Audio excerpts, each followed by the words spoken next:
So first off, for the purpose of the post, I said that it was for the purpose of bettering fire responses. I noticed that there was an email for all suggestions to be directed to, but I didn't notice this until after I had already done most of my analysis and answering of the questions. So I realized that the comments were pretty open-ended and could be mostly open to conversation and not necessarily they didn't necessarily have to be related to the improvement of the fire response itself. I recognize that this post is the first signal that goes out in the communication, and so I identified this person or the host to be considered as the initial broadcaster.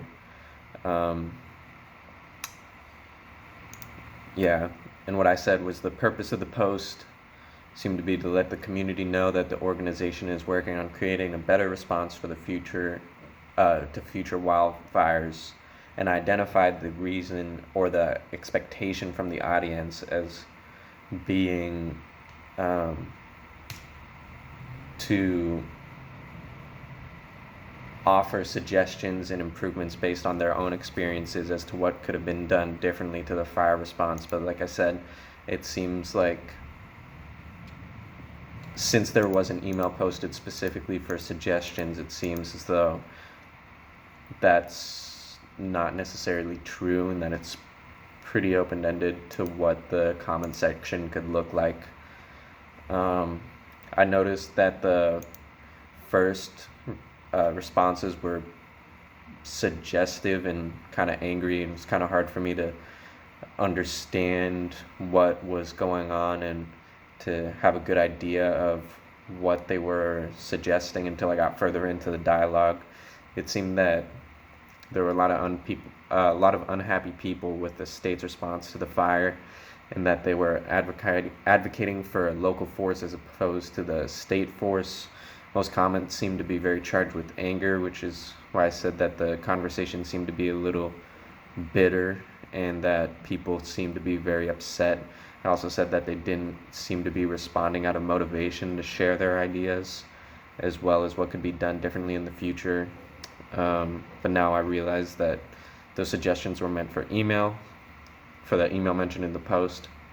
So it's hard to tell what motivation the initial poster expected the commenters to have, seeing as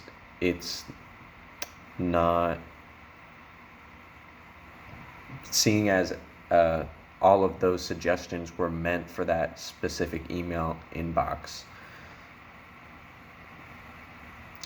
I also said in section 2 the conversation didn't seem to be productive, as people were placing blame and not really making any suggestions. But in hindsight, it seems that it was the thing that really got the ball rolling into the conversation, but it also seemed to set the tone of bitterness and anger and blame placing for the rest of the conversation. In section 3, I acknowledged that there was a legitimate argument happening between state and individual responsibility. In this section, there was a more coherent argument. The argument between between an individual and state, the main advocate of individual responsibility being Alan. And then he eventually apologizes and said that he didn't know the area that well, which was the most obvious internal change that I was able to identify. I said that there was probably a lot of internal change happening throughout the entire conversation, but that was the most obvious one to me, because it was very obvious that he took a step back and acknowledged a lot of stuff. And then in section 4, the final part, that's I think where everything got summed up and everybody kind of took a step back and looked at what was happening and how they were supposed to be acting as a community. And I think that's where a lot of people changed and kind of took a step back and looked at where they stood in their community.